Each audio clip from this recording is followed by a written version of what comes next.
चलिए आज बात करते हैं इतिहास के एक ऐसे चिलिंग मिस्ट्री की, एक ऐसी कहानी जिसने पूरी दुनिया को कह सकते हैं हिला के रख दिया था। तो कहानी शुरू होती है 1923 में। जगह है काहिरा। यहाँ एक अमीर ब्रिटिश लॉर्ड की मौत होती है और इस मौत से जन्म लेता है एक ऐसा रहस्य, एक ऐसा डर जो आज तक लोगों के जहन में जिंदा है। अब देखिए, इन घटनाओं की टाइमिंग इतनी सटीक थी कि इसे बस एक इत्तेफाक कहकर नहीं टाला जा सकता।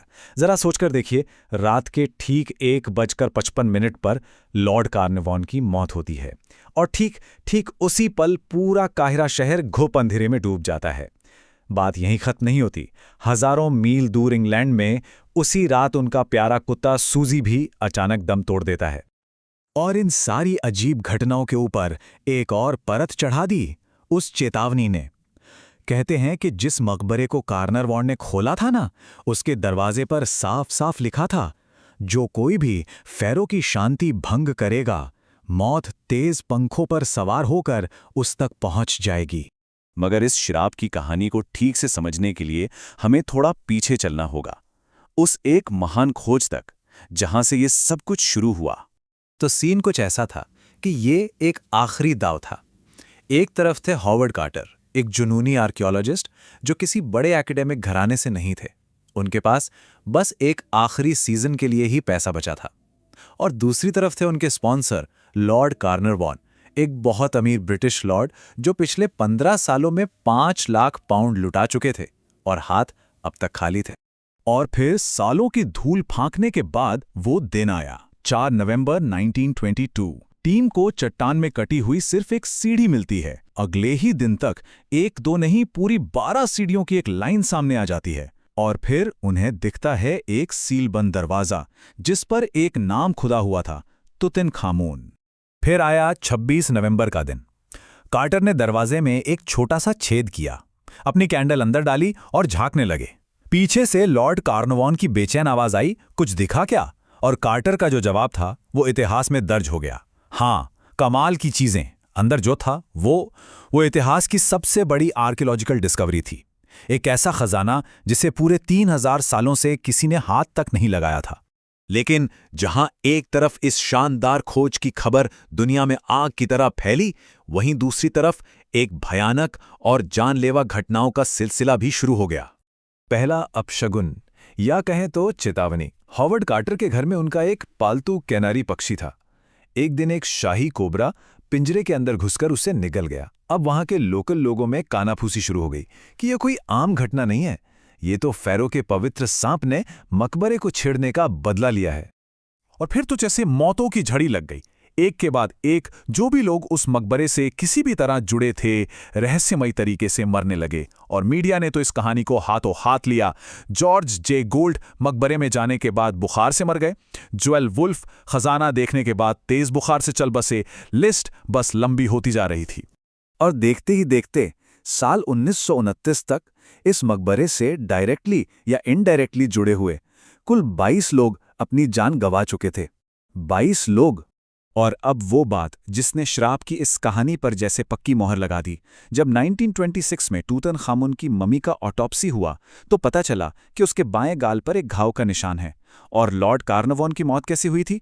ठीक उसी जगह बाएं गाल पर एक मच्छर के काटने से हुए इन्फेक्शन से।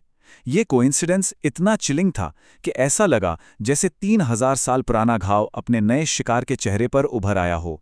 तो इस पूरी कहानी को समझने के लिए पहले उस इंसान को समझना होगा जो इस सब के केंद्र में है। या इंसान नहीं, बल्कि उस लड़के को। असल में तुतनखामुन कोई बहुत ताकतवर फ़ैरो नहीं था।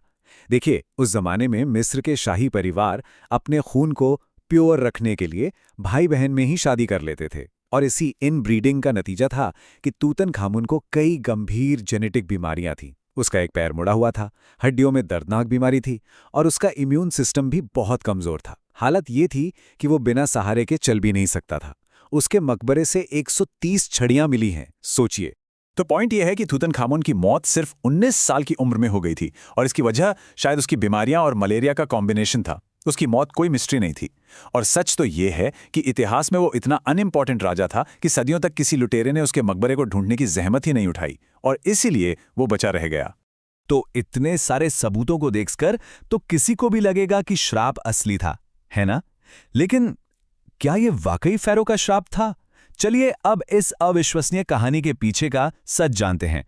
अब आते हैं असलियत पर।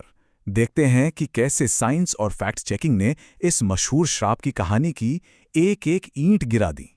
सबसे पहली और सबसे मजेदार बात, वो श्राप वाली इंस्क्रिप्शन, वो चेतावनी जिस पर पूरी कहानी टिकी है, वो कभी थी ही नहीं। जी हाँ, ऐसी कोई मिट्टी की तख्ती कभी मिली ही नहीं। ये कहानी तो एक पत्रकार ने अपनी तरफ से बना दी थी। हुआ ये कि उसने एक सिक्योरिटी गार्ड से पूछा और गार्ड ने ना हाँ कहा ना ना, बस मुस्कुरा दिया और बस दुनिया का सबसे बड़ा श्राप पैदा हो गया। तो फिर कुछ मौतें कैसे हुईं? देखिए, वैज्ञानिकों ने इसकी एक बहुत लॉजिकल एक्सप्लेनेशन दी है। बंद मकबरे में हजारों सालों में एक खास तरह की फफूंद मतलब मोल्ड पैदा हो जाता है। इसका नाम है एस्परजिलस नाइजर। जब कोई इस हवा में सांस लेता है तो ये फंगस फेफड़ों में खतरनाक इन्फेक्शन कर सकता है, खासकर उन लोगों के लिए जिनकी इम्यूनिटी पहले से ही कमजोर हो। और फिर हुई एक प्रॉपर साइंटिफिक स्टडी। 2002 में ब्रिटिश मेडिकल जर्नल ने आंकड़े देखे और पता है क्या निकला? जिन लोगों पर श्राप लगा था, यानी जो मकबरे के अंदर गए थे, उनकी मौत की एवरेज एज थी 70 साल और जो लोग नहीं गए थे उनकी एवरेज एज थी 75 साल। मतलब स्टैटिस्टिकली कोई फर्क था ही नहीं। तो चलिए एक एक करके इन नाटकीय घटनाओं की असलियत जानते हैं। काहिरा में ब्लैकआउट? अरे 1920 के दशक में काहिरा में पावर कट होना रोज की बात थी। कारण वॉन के कुत्ते की मौत? वो कारण वॉन की मौत के ठीक उसी पल नहीं बल्कि टाइम जोन के हिसाब से घंटों बाद हुई थी। और लॉर्ड कारण वॉन की सेहत? वो कोई हट्टे कट्टे इंसान नहीं थे, वो सालों से बीमार थे और मिस्र तो आए ही थे अपनी सेहत सुधारने के लिए। और रहा सवाल मम्मी के गाल पर घाव का, वो कहानी एक राइवल अखबार ने मिर्च मसाला लगाकर फैलाई थी क्योंकि उन्हें स्टोरी की एक्सक्लूसिव एक्सेस नहीं मिली थी। तो सवाल ये उठता है कि अगर श्राप असली था ही नहीं तो फिर इस पूरी कहानी का मतलब क्या है? इसकी असली लेगेसी क्या है? शायद श्राप के नकली होने का सबसे बड़ा सबूत तो वो लोग हैं जो बच गए, मतलब जिन्हें सबसे पहले मरना चाहिए था। लॉर्ड कार्नवान की बेटी लेडी एवेलिन जो सबसे पहले अंदर गई थीं, वो 78 साल तक जिंदा रहीं। जिस डॉक्टर ने मम्मी का ऑटोप्सी किया वो 87 साल तक जिए और खुद हॉवर्ड कार्टर जिसने अपने हाथों से उस मकबरे को खोला था, वो खोज के बाद पूरे 16 साल और जिया। हॉवर्ड कार्टर से जब भी कोई श्राप के बारे में पूछता था तो वो बस एक सिंपल सा जवाब देते थे, मैं तो अभी भी जिंदा हूं। तो सच तो ये है कि श्राप ने तूतनखामून का कुछ नहीं बिगाड़ा, बल्कि इस श्राप की झूठी कहानी ने ही उस भूले बिसरे कमजोर राजा को वो चीज दे दी जो शायद बड़े बड़े फ़ारो को भी नसीब नहीं हुई, हमारी यादों में अमरता।